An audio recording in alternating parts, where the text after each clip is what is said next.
Hey everybody, it's Lon.TV, and every year around the holiday season we do a retro video where we look at some old stuff here on the table like we look at all the new stuff, and I thought I would bring out my 3DO again, and the reason is that I came across an old demo disc that I was very fond and nostalgic over, and I thought I would share this with all of you.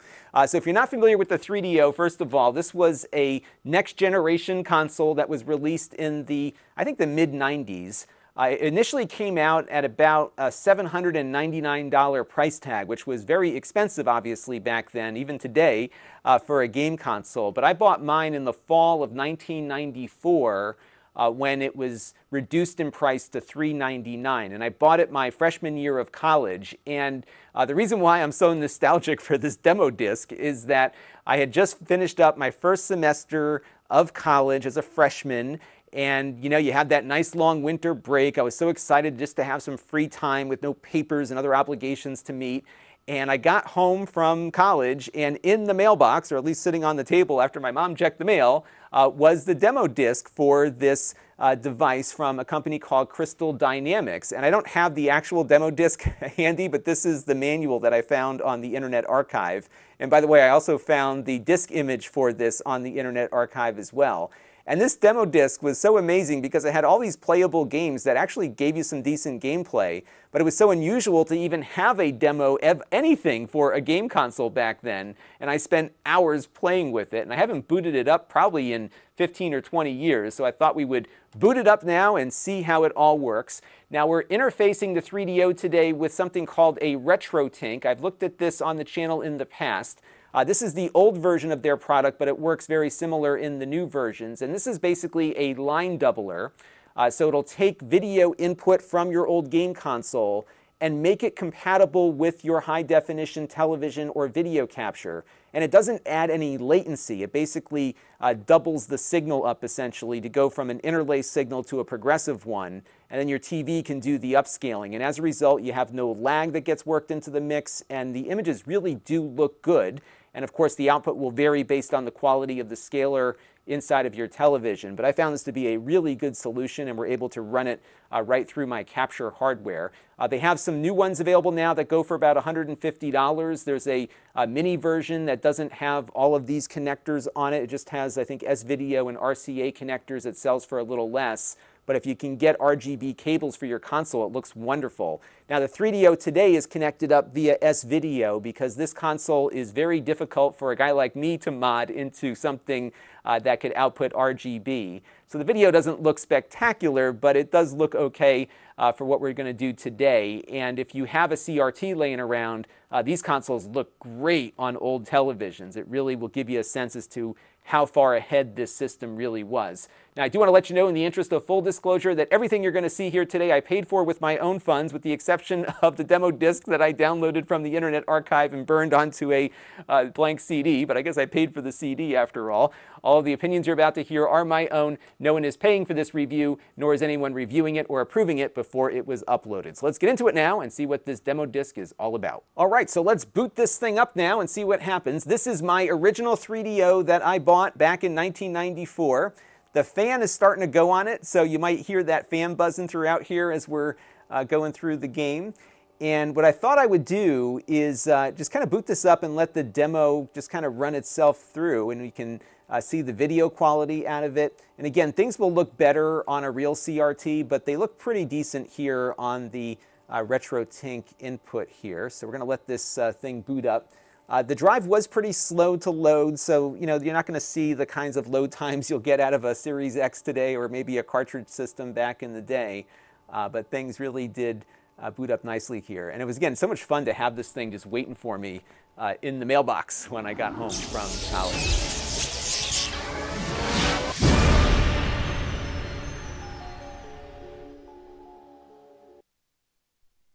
Now I think we're going to have our video intro, because you have to have a video intro and all this stuff, right?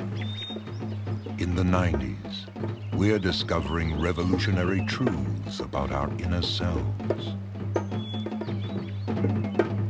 Nature is the source of my strength. I just want to be loved.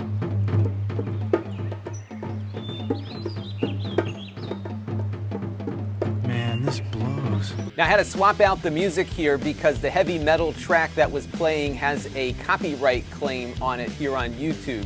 So to avoid that, I put in something similar here. I'll put a link down below in the video description where you can find the original version of this. Geez, what a bunch of tools. All right, there you go. Got your 90s heavy metal intro.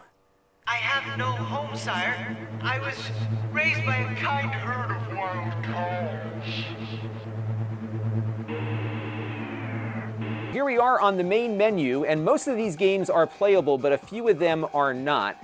So they were really pushing Gex, which wasn't out yet. This was going to be the big mascot for the 3DO system, the lizard with an attitude. And of course, this game later appeared on competing systems like the PlayStation and I think the Saturn, and I think some other systems as well. Let's play the video here and see what Gex is all about.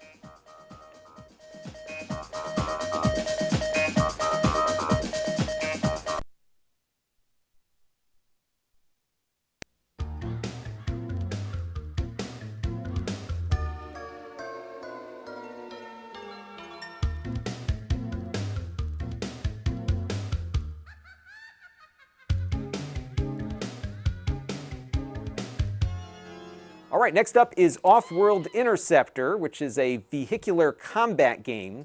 Now, one thing you gotta keep in mind here from a context perspective is that at the time that this demo disc came out, the 3DO kind of stood alone when it came to graphical prowess and horsepower.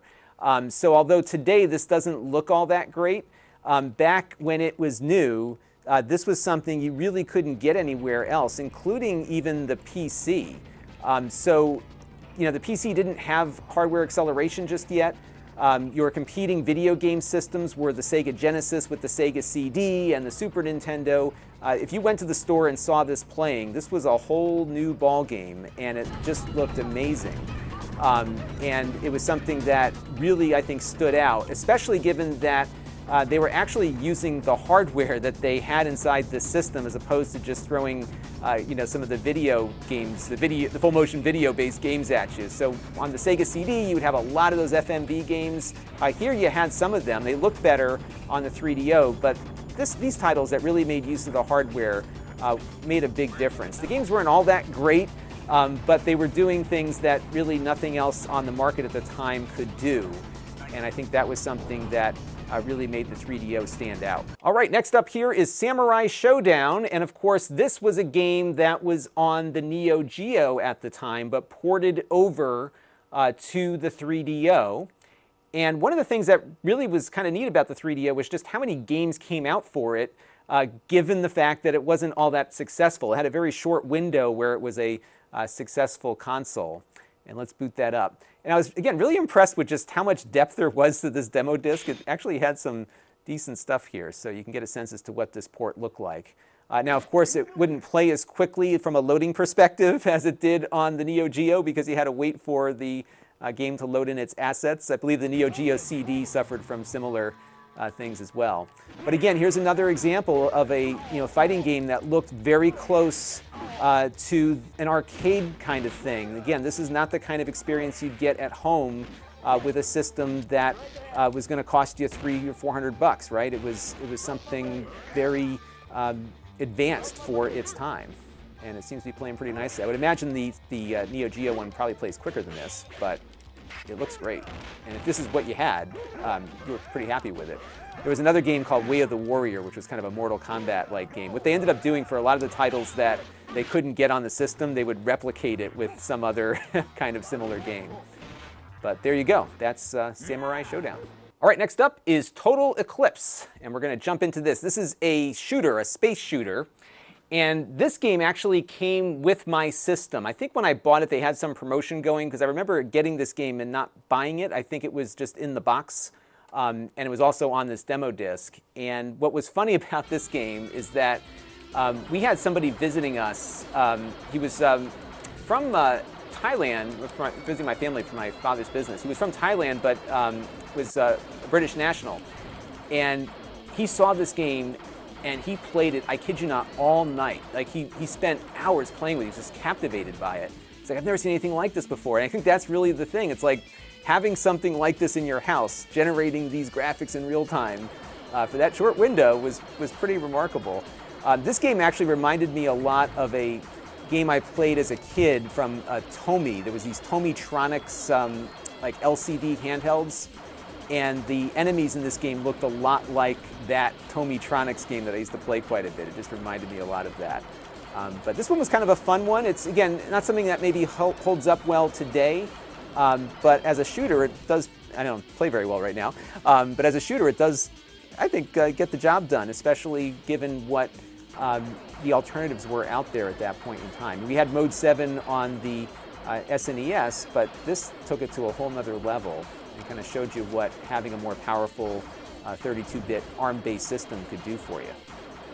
Now, I just looked on my shelf back there, and it turns out I actually had this Tomytronics game sitting right behind me. This is the Tomytronic 3D, and this was their Sky Attack game. It was kind of a fun game because it was in 3D. It was in, you know, it was LCD games, but you would look inside, and it was totally dark, and it would project light in through the top here. And it was a really fun game that I used to play quite a bit. And again, that one really reminded me of it. Now, one other thing on the demo disc here was a port of a PC game called Star Control 2. And there were a bunch of PC ports on this, including some of the more expansive space shooters like Wing Commander 3. And this one is Star Control 2. And this is only going to demo one part of the gameplay. They do have an opening video that plays and goes on actually for a good amount of time to set up the story. Now, the game itself has a story mode. This is the Super Melee portion, which is just the combat part of the game. And I guess you can pick whatever ships you want on your team here and then do battle. But of course, in the regular game, these battles have higher stakes because you're trying to take over planets and conquer a universe. And there's definitely a lot of depth to the larger game that you would buy. And this, of course, is just trying to get people enticed with the gameplay, the core gameplay mechanics of the ship-to-ship combat here. And as you can see, I didn't do very well with it. There was a lot of PC ports that were brought over to the 3DO, and it had the horsepower and the storage capacity to do that. And this was one of them. And I think a lot of you might have some other thoughts on Star Control, so definitely let me know what you think down in the comments section. All right, next up is the Horde, and this is the one that I remember playing the most from this demo disc from a time perspective. And I'm going to let the opening video here play out for a little bit. It has Kirk Cameron in it, who was in a couple of shows that I used to watch, some sitcoms from the 80s. And let's go ahead and just start a new game here. I was actually surprised that this demo went as long as it did. Let's listen. The King's High Chancellor. His Majesty has asked that I give you this deed to the Shimto Plains. Garden spot of the kingdom. Really? Trust me. Yes. Now, the premise of this game is that you are attacked every night by a horde of monsters, and you have to stop them. You can stop them by attacking them, but you can also stop them by building out your village in a certain way. And it looks like the map is randomized because the map has looked different on a couple of different playthroughs that I have been doing here. So right now I'm going to fill in some of these watering holes there. And you can see here, if I give you my other shot, that we have limited resources. So I have 5 coins, and the only thing I can afford to do now after I dug those 2 holes was to put a fence up here. And so you can put up some defensive zones to try to get this horde to direct away from certain things or towards you. If you have a spot where you can kind of funnel them all into, and then they attack. And let me show you the attack mode here. So there is a timer that runs, but because I've already run out of money, I can accelerate the process. So now here I am playing with Kirk Cameron's character, and here comes the horde, and they're going to try to destroy all my buildings and eat all my pumpkins and stuff. And what I want to do here is try to kill them all before they do that. And my success or failure in basically holding off the horde will result in more money coming in. So you can see that I think I got 42 points, or maybe that's my health. And then when I push the button here, we should have some money back, which doesn't look like much. So that's kind of how the game plays. So right now I'm kind of stuck. I'm going to have to just call the horde in and fight them off again and see if I can keep those crops intact. So what they do is they come in and eat all your crops, they knock down your buildings. And the other thing with this is that if you swing the sword too many times, you get dizzy if you don't hit something. So if I kind of swing wildly here, you can see he's dizzy, and that costs you valuable time. But you can see how clumping up these guys in one spot can really be beneficial, and that's part of the strategy of this, is kind of designing the structures that you're building to steer the horde into a certain spot. What surprised me about this game was how much gameplay you got out of it. It really would let you play for a number of rounds. I think there was a save game component to it as well. And this kind of surprised me because I remember playing this probably for the better part of an hour or two thinking, when's the demo going to end? But it just kept going. Here I think I might have just lost because the king was telling me how bad I was doing. But yeah, so actually it looks like I got to the next round. So yeah, I got to play this one a little bit more, I think. But this is the Horde, and I think this was on a number of different platforms as well. Next up is another video. This was a non-playable demo, only one of two on the disc. And this was for a game that never came out called Cyberclash. And because I was seeing this, I was like, I don't remember ever playing Cyberclash or hearing about it on the 3DO beyond this demo.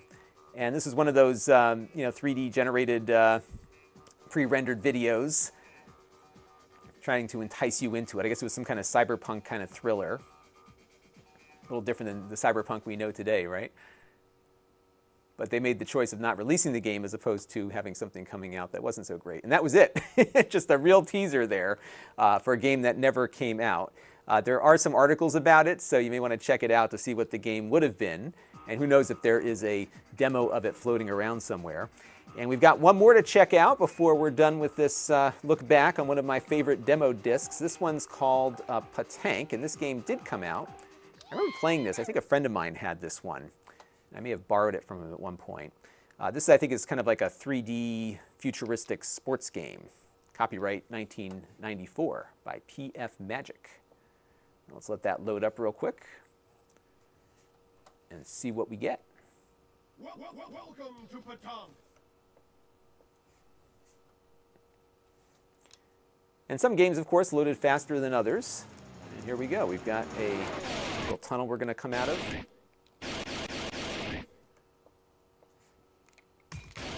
Almost looks like a pinball game. Maybe that's what it is. Yeah, I spent the most time playing the Horde, which was something that I thought was probably the best demo on the disc. So I don't remember playing this one all that much, or maybe poking around with it for a second here. This one didn't really capture me. I think for this one, what would capture people's attention are the digitized photos that are basically mapped as textures here. That would have been something very cool for the time, because most people were first even seeing photos on their computers, and now here you have them kind of animated in a game. Pretty cool. So, but that was it. So this one did not grab me. But they want you to buy it now in a store near you, and you can get the soundtrack on a CD if you want. But I think I'll pass on that one. Now, it looks as though that this demo disc was also used at retailers, because if you let it sit at the menu for a while, it would loop the selections and then go back to the video here. But if I jump out of this, what you're going to see now is the end credits, or the credits in general, for this demo disc. And you can see all the people that worked on it. And then they had a photo of everybody together here.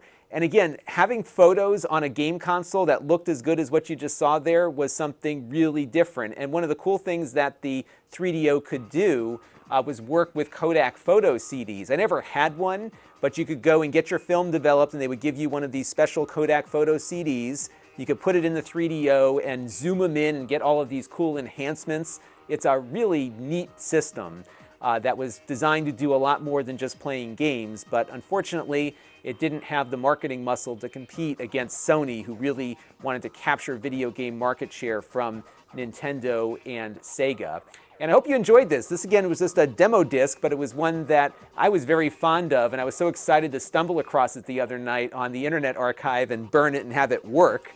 And it's something that I think I might play around with a little bit during the holiday week here. Let me know what you thought about this, because I have a bunch of other demo discs for this, and I've got some old PC gamer demos on the PC side of things as well we could play through. Let me know. We did a live stream as I was recording this, and it looks like people had a good time. So thanks for just spending a little bit of time with me during this holiday week, a little nostalgic look back on something that I was quite fond of, and maybe we'll do some more of these in the future. That's going to do it for now. Until next time, this is Lon.TV. Thanks for watching. This channel is brought to you by the Lon.TV supporters, including gold level supporters Brian Parker,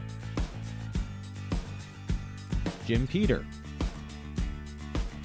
Tom Albrecht, Frank Lewandowski, Mark Bollinger, and Chris Allegretta. If you want to help the channel, you can by contributing as little as $1 a month.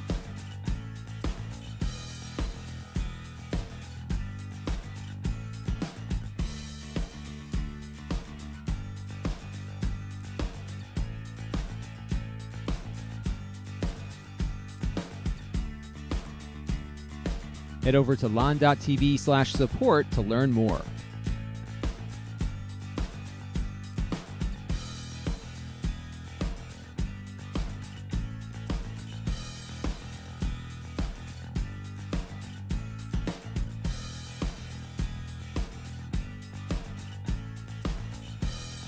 And don't forget to subscribe. Visit lon.tv/s.